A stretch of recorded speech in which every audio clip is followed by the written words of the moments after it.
Le parcours de Lewis Hamilton chez Ferrari n'aurait jamais été ordinaire, mais personne n'aurait pu prévoir à quel point le début serait turbulent. Après avoir décroché une position de départ exceptionnelle et remporté la course sprint en Chine, sa première grande réussite avec l'équipe rouge, le week-end d'Hamilton a pris une tournure surprenante lorsqu'il a été disqualifié du Grand Prix principal en raison d'une usure excessive de la plaque. Cette disqualification, déjà au cœur de débats passionnés, a pris une dimension plus importante lorsque le chef d'équipe de Ferrari, Fred Vasseur, a prononcé une déclaration inattendue et passionnée, défendant à la fois les performances d'Hamilton et sa réputation. Il ne s'agissait pas uniquement d'une sanction, mais d'une critique plus large à l'encontre du pilote, et Vasseur a clairement indiqué qu'il était temps de réagir. Avant de continuer, n'oubliez pas d'aimer cette vidéo, de vous abonner à la chaîne et de rester avec nous jusqu'à la fin, car ce récit va bien au-delà d'une simple disqualification. Il est important de comprendre le contexte. Le transfert d'Hamilton chez Ferrari fut l'une des négociations les plus attendues dans l'histoire récente de la Formule 1. Un septuple champion du monde rejoignant l'équipe la plus emblématique du sport automobile suscite naturellement de grandes attentes.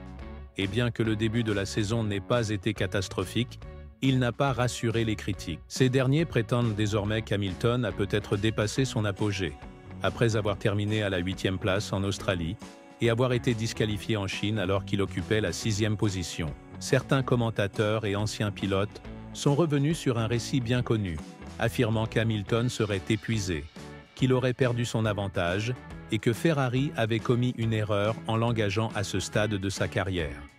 Toutefois, Vasseur n'a pas laissé cette rhétorique sans réponse. Dans une récente interview, il a vigoureusement réfuté l'idée qu'Hamilton soit dépassé, qualifiant ses commentaires non seulement d'inexacts, mais aussi d'irrespectueuses. Il a cité en exemple la dernière course d'Hamilton avec Mercedes à Abu Dhabi l'année dernière. Bien qu'il ait démarré de la 16e position, Hamilton s'est battu sur la piste pour terminer 4e, dépassant son coéquipier George Russell lors des derniers tours. Selon Vasseur, un pilote véritablement à bout de force ne serait pas capable de fournir une telle performance. Il a également rappelé qu'au cours d'une collaboration de 3 ans, Hamilton a régulièrement surpassé Russell, un fait souvent éclipsé par des récits plus sensationnels. Pour Vasseur, l'idée qu'Hamilton n'a plus rien à offrir est non seulement irrespectueuse, mais complètement déconnectée de la réalité.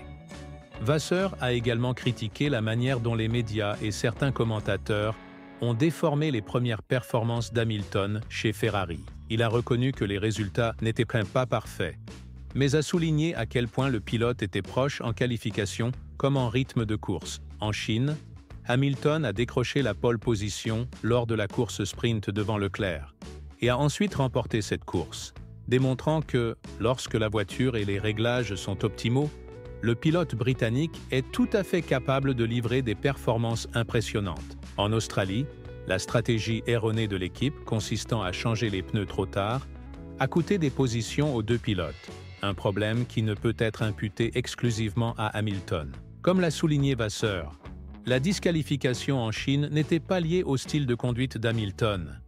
L'usure excessive de la plaque était due à une configuration de la hauteur de caisse jugée trop agressive par l'équipe elle-même, probablement influencée par le manque de données issues de longues courses sur circuit sec lors des tests de pré-saison, où le temps d'Hamilton a été interrompu par un problème mécanique. Ce fut une erreur claire de l'équipe, et Vasseur a clairement indiqué qu'Hamilton n'était pas responsable. Il s'est retrouvé dans cette situation parce qu'il s'est battu sans relâche pour amener la voiture dans une position de marquer des points, un véritable témoignage de son engagement et non un signe de déclin. Un autre aspect qui a émergé est la rapidité avec laquelle Ferrari a commencé à protéger Hamilton. Les propos de Vasseur n'étaient pas uniquement des explications techniques. Ils portaient aussi une dimension personnelle. Il est inhabituel qu'un chef d'équipe défende un pilote de manière aussi directe et émotionnelle, surtout quelqu'un de nouveau dans l'équipe. Mais cela montre à quel point Ferrari prend au sérieux les critiques adressées à Hamilton et combien l'équipe est déterminée à prouver aux sceptiques qu'ils se trompent. Ils n'ont pas engagé un pilote pour des raisons publicitaires ou sentimentales, mais parce qu'ils croient qu'il peut les ramener vers la gloire des championnats. Et ce chemin ne sera certainement pas facile.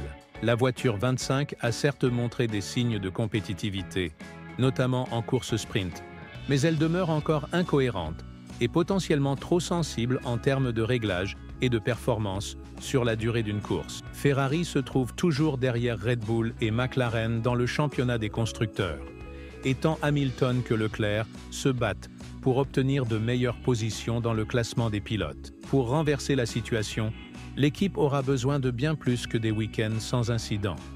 Elle nécessitera cohésion, précision et confiance, y compris la capacité d'ignorer les critiques externes. La déclaration de Vasseur sert également d'avertissement au reste du paddock et aux médias. Sous-estimer Hamilton à vos risques et périls. L'idée qu'il aurait perdu son avantage à cause de son âge n'est pas seulement dépassée. Elle est également négligente. Bien qu'il soit vrai que, depuis 1966, aucun pilote de plus de 40 ans n'a remporté le titre mondial, Vasseur a rappelé que la Formule 1 est en perpétuelle évolution, que les voitures changent, que les méthodes d'entraînement progressent et qu'Hamilton n'est pas un pilote ordinaire.